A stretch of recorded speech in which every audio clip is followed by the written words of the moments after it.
In this video, I'm going to walk you through my trading strategy, how to use missed pivots to find opportunities or pullbacks in stocks to sell put options or spreads or put credit spreads if you've got smaller accounts. So whether you've got a large account or a small account, this trading strategy works really well. And the good thing is we're not only going to utilize finding put options that are at a 20 delta or lower, but what we're looking to do is put it below some support levels so that we have a higher probability of making a profit. So we're going to go through two examples, and all you need is TradingView. TradingView is absolutely free. The link is down below if you guys want to go check that one out. So the first thing we need to do is we need to look at the screener portion of TradingView. Again, you can get it on the free plan. And all I've done here is added two EMAs. What we want to do is we want to make sure price is above or the exponential moving average is below price, i.e. is bullish, on the 50-day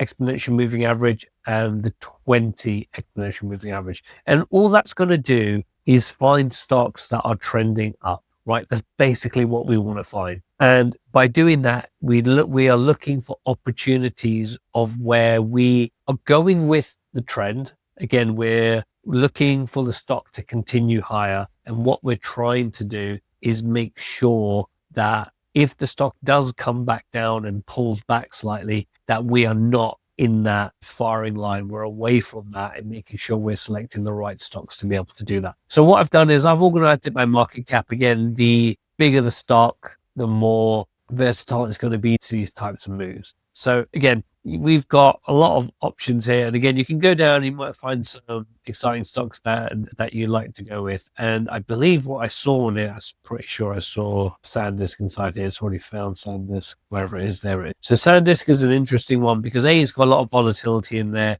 It's had a massive up move. And again, the momentum is more to the upside than the downside. And I love the premiums in there. So again, trading spreads, if you've got smaller accounts, is a really good strategy with a good high probability of profit. So once you've had a look at there, you've had a look at the stocks that you're interested in, and we're going to go through two examples. One which everyone talks about, SanDisk, and one that no one really ever talks about is Costco, right? So if we have a look at SanDisk's chart, and what I've got on here is the Bollinger Bands and the RSI, and I've got the Pivot Traditional, it's called Pivot Traditional Weekly, or I've got my own version, which is the OGT Pivots. It's pretty much the same thing. It's just you've got a bit more fancy with colors and things like that if you want to use that on there. And what I like to set it to, I like to set it to the monthly, show the prices. I like to show the price of the monthly, that's the main one. And then I've got show the weekly as well, and not show the prices on there, because again, this just gets a bit too cluttered. And then I've got the Bollinger Band, which helps me to see where the momentum is. So, and the RSI looks at overbought, oversold levels, all that kind of good stuff. So the purple is the monthly pivot and the orange is the weekly pivot. Now, what we're trying to do in most of, if you look at any of these stocks, let's just prove my assumption. I've not looked at all of them. So let's do TNT, which is T. So if I just duplicate this, now that I do this, it probably doesn't work, right? Yeah. So what you're going to find is that February's pivot. So we're on February the 28th, right? So March's monthly pivot is going to show up. Now, what you're generally going to see is the stock's made a move up and it is going to miss its February pivot. Now, TNT is a really good example, actually. And again, I've literally just picked the stock at random because I want to show you something, right? So you can do this on the upside or the downside. And they've got two examples there. So let's look at this upside example, right? So we obviously had a missed pivot here. February's pivot last year was also missed, right? It's now taken 1, 2, 3. Where are we now? Up to price gets to here. It's taken 11 months for it to get back to this missed pivot, right? Sometimes it generally and again, it's then taken January blew through earnings. We have an example here where we have a missed pivot in October, and then you can see now here that price is acting as some form of resistance. Yes, it's peaked through it, but again, even here acts as support, over here acts as resistance. So existing or previous act as future support and resistance. Now that is key to understand when you look at the strategy, right? So what I'm saying is we've got a missed pivot for February, and the goal is to sell a put credit spread, any bullish strategy where your short option is below the monthly missed pivot, right? It's as simple as that. Now, and again, from what we've seen, we've got a missed pivot over here, right? Back in October, we've got a missed pivot here in November. We've got December here, January here, and March will more than likely hit. But if you look at what SanDisk has done, it's gone up, it consolidates, it goes up, it's consolidated. Yes, it can go back down, similar to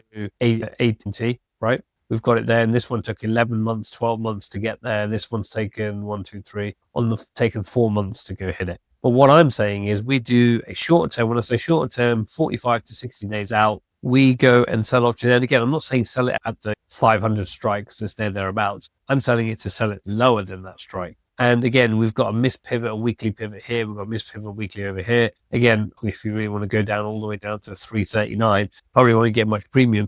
But what I'm saying is that this is a high probability trade because we're going to be out the money. And then when price gets to this level, as with the AT&T example, right, we start getting some consolidation. You see how it goes here, it stops, now it's come back in. So even if you are just below or above the current pivot price, including over here, right, pretty much it didn't go that much lower. So this price here went to a low of $22.95. It's only $1 lower. So you're not that far away. And again, you would have been very successful doing that, at least in the first month anyway. And then you would go find other opportunities. So again, then if you get a situation here of a missed pivot, then that's what I like to do. So what I like to look for, and you're not going to get it every single time, is I want the next monthly option, 45 to 60 days out. I want the expected move, ideally the expected move, right, to be inside or above, in this example, the pivot, which for SanDisk, that's not the case because, again, it's a quite volatile stock. But when you see the delta on it, it's absolutely ridiculous. So another way to look at it is the 20 delta or below this current price. That's where I want to get to. So when I'm analyzing this, again, if you look at Costco, we'll go on to next. But again, if you look at this example here, right? So when this pivot was coming in, we had the Bollinger Band starting to flatten out, right? That's what I want to see when that missed pivot was there. So again, if I go back to SanDisk and I look at this trade, you can see here that the expansion of the Bollinger Bands is starting to flatline between it, right? So again, we can probably get some chop inside here, which is the ideal scenario. This expires worthless, we're all good, right? Again, if you look at this missed pivot here, right, what did it do? If I draw it here, you can see here that the Bollinger Bands basically stay flat. Then it could have done this, no doubt it could do that, but that is what most of the time you expect it to happen. And again, if you get into trouble, you can roll it, you can do all these other different things, but the probability of success is pretty high. And again, we've proven it here in these two examples. In this one here, again, it depends on predicting the expected move would have been all the way down here. It's rise so much, and AT&T is not that high of a volatile stock. But what you can see here is that you were good, and we're going to get a missed pivot here for AT&T, and we'll have a look at the chart or the option chain to have a look at that one there. So that's what it is. So again, if we look at that, if we look at the price, let's call it 500, bring up the options chain. Again, the longer you go out, the more likely you're going to get to a decent amount of premium for the amount that you're going to risk. So I'll go April 17th, we're looking around the 500 strike, which is here, right? So selling a naked option is $2,000. But again, you can see that the expected move, right, is all the way down here to 400, right? So that to me is not a bad trade at all, right? You're 400 with a missed pivot here, which is all the way down to here, right? Again, you've got this missed pivot over here if you're really that scared by it, but I don't think it's going to go into the 350s. And if you look at that delta, that's a delta of 8, right?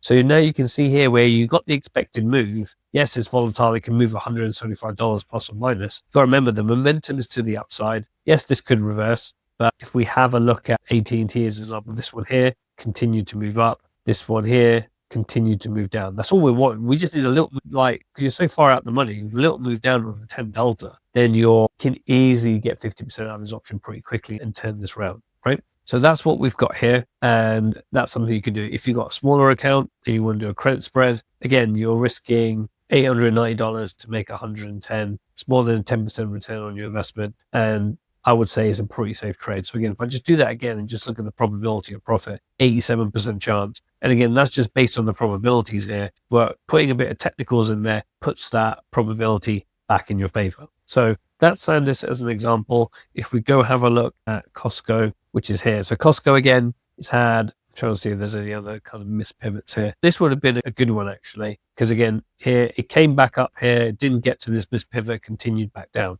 So again, we want to be in the momentum of where the trade is taking us. So we nearly got to where are we looking here? Oh, well, actually, the thing would have started here. So we nearly got to its February pivot, but it wouldn't. And again, we've got a similar type of trend here where we've had the moves up with the Bollinger Band. This now we're starting to flatline. Can we get price to stay in here for a little bit? Potentially. Here was an aggressive move up. It was like, this is actually a perfect example. Again, I didn't even realize this, right? This missed pivot, you can see here, is now using that as support 1, 2, 3, 4, 5, 6, 7 months later, right? So again, missed pivots tend to do pretty well when it comes to it. So here's an example of a missed pivot that got hit in 1 month, 2 months later. So this one went totally straight down. But again, it may not have hit the criteria. It might have done, I don't know. But again, what I'm saying to you is it's not going that far away, right? 955 down to 926, $30 on a $900 stock, right?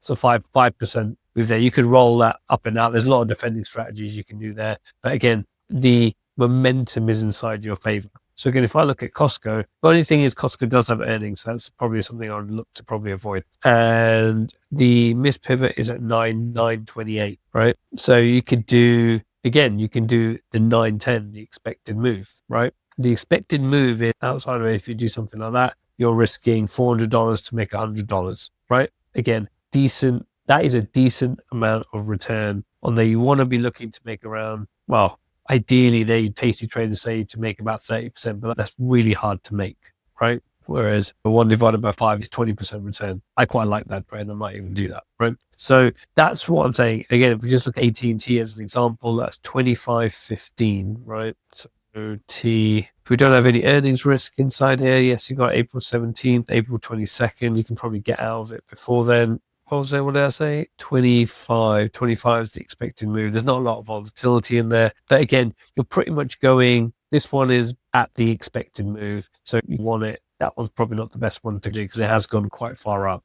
And let's pick another one from like the big boys. Let's do ExxonMobil, right? Everyone loves a bit of Exxon. What's that? Zom, I think it is, right? So again, you're going to see the same type of look and feel with this filter. Again, you've got now the Bollinger Bands now starting to come round, starting to flatline out, which is what you want to see. You want to see price chop inside here for a little bit. So you've now got probably like that's probably the range is probably going to stay in. So this has got a bit more catching up to do. And again, all we needed to do is just stay in there, right? Or the further and further we go out and we wait, time is our friend. So again, if we go here, it's 134 even, the weekly pivot. I think I was playing around with this earlier, actually. Yeah, I was. Look at that. The 130, 134, again, is at 99, right? And then that's going to be see, this is where you don't make a lot of money, right? Whereas the other one was like, Costco was like $1 for the same amount of risk. This is 34 cents. So that's where stock selection will come in, and Costco is likely to move less aggressively probably than ExxonMobil. So that is an example of how I would look to trade this strategy. Again, it is one that I like to use towards the end of the month. As soon as like the market opens early month, you can find, and again, you can find so many of them like Netflix. Netflix just had a massive move up, so it's probably not one to look at. That's probably why it's coming on air. There you go. So again, like you said, you've got a missed pivot here, right? If you came in, depending on when you did this, right, you probably have the March 20th expiration, right, which is in 20 days. And then, yes, this has all happened with the Paramount and all that other stuff come in. But again, I expect to see some resistance here, right? So this one hit the bill from the beginning. Like you would have had a nice little missed pivot over here because it had these two kind of up moves. Again, you'd be looking to sell a call or a call credit spread underneath the price. But in this example, it's gone that way. So if I was to do this in reverse, Netflix, well, it wouldn't come up because it's obviously on the other side here. But this one isn't for me in terms of that. They would have come up on the other call scanner, on the put version of the scanner over here, and I might already be in this trade, and I probably would have got out of it by now, right? Because it's towards the end of the month, I probably would have made my 50%. So these are examples that you can use. Again, I hope you found this video useful, and make sure you like and subscribe, and I see you guys in the next video.